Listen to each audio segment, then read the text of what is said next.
Welcome to a special Christmas edition of State of the Market. I'm Mark Lichtenfeld, Chief Income Strategist of the Oxford Club.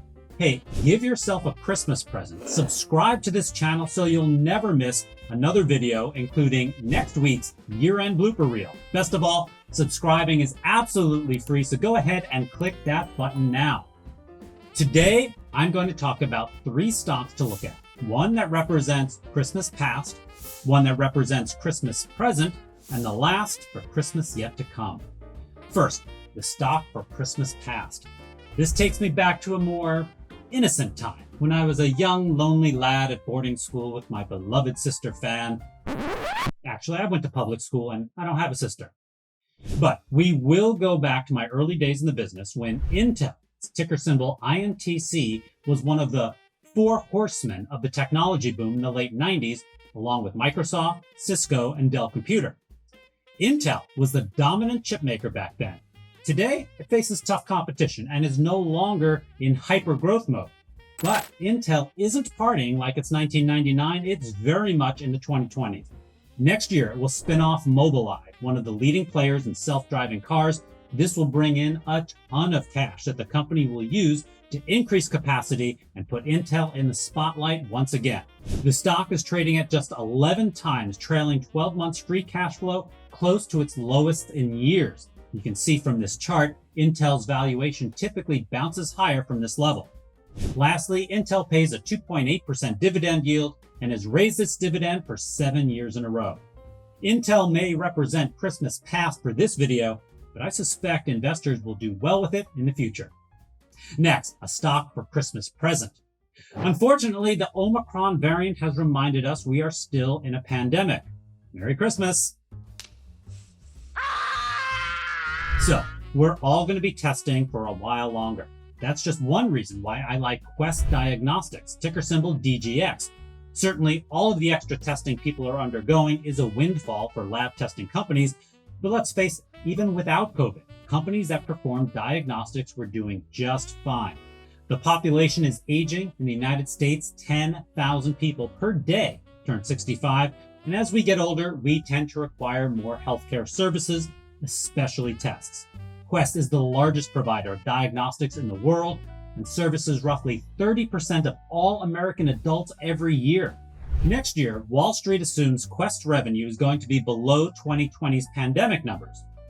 Perhaps, but as we know, the virus keeps resurfacing, just when we thought that we were maybe on the tail end of this thing. Just when I thought I was out, they pulled me back in. But even if the need for COVID testing declines, 2022's estimate is $8.9 billion in sales, which is $1.2 billion higher than 2019 before the pandemic. And earnings per share are expected to be $8.50 versus $6.65 in 2019. Based on the 2022 earnings figure, profits are forecast to grow more than 8% per year through 2025. The stock is trading at just 14 times earnings and 19 times next year's projected earnings, which I think is a little bit too low. I expect analysts to revise their 2022 earnings per share estimates higher as the months go on. Quest Diagnostics also pays a 1.5% dividend yield. Quest Diagnostics is appropriately my stock for Christmas present. And the stock for the Christmas yet to come is Rivian, ticker symbol RIVN. Everyone who knows anything or is interested at all in electric vehicles is extremely excited about Rivian. The company makes electric-powered trucks. Rivian's pickup truck and SUV will go 0 to 60 in 3 seconds. In comparison, a Toyota RAV4 takes more than 8 seconds. How much fun is that going to be going 0 to 60 in 3 seconds in a pickup truck? People are going to love these vehicles. They're not cheap. They're going to start in the $70,000 range, but I expect them to be perpetually on back order once they start rolling off the assembly line. And President Biden's infrastructure package includes massive implementation of chargers for electric vehicles. The president's plan calls for 500,000 new chargers.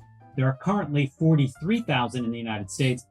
Even if we see only a quarter of what the president is asking for, that would greatly increase the number of charging stations and remove the fear of range anxiety to prospective electric vehicle buyers. Rivian is essentially the Tesla of pickup trucks and SUVs, and I expect the stock to soar and I believe there is a strong likelihood of a high-priced buyout in the next few years.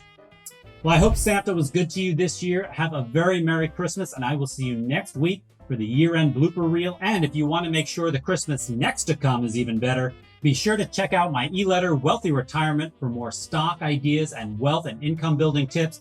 You can even be a Scrooge because it's absolutely free. Just click on the link in the description. I'm Mark Lichtenfeld. Thanks for watching State of the Market, and have a very Merry Christmas.